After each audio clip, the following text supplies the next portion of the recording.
If you struggle with moves like this, you need to watch this video. Hey, I'm Tiffany. I'm a certified fat person with over 500 hours of yoga teacher training, so I'm kind of an expert. Just saying. And I run an online studio called Studio Tiffany Crow. And I just dropped this mobility as hip class, so let's go over it. Because I'm going to give you some tips on how to get to that figure four. We start with some good mornings, and that's the move. Lifting up your chest, lowering it.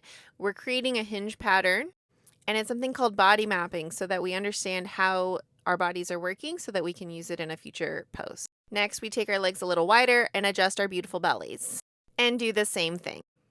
Again, we're body mapping, we're kind of figuring out the moves, and we do this slowly.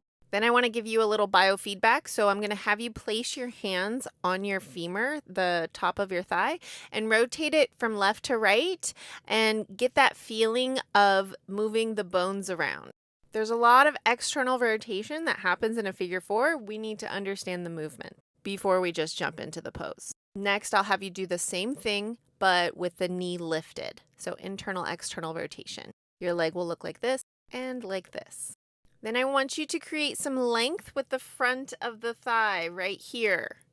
And we'll do a low lunge. In order to engage that and feel that feeling, I'm going to have you squeeze your bum and make sure your ribs are in line with your hips. Finally, we get a little swishy with it. So now we're kind of putting some things together. We'll do some figure eights with your toes. So the movement kind of looks like this and like this. So we're moving through a figure eight with one leg at a time. So that was the warm up. The class is 45 minutes long. The goal is to get closer to a figure four. And really, ultimately, the goal is to work on hip mobility. Figure four is just the vehicle to get there. So what do you think? Would you take a yoga class like this?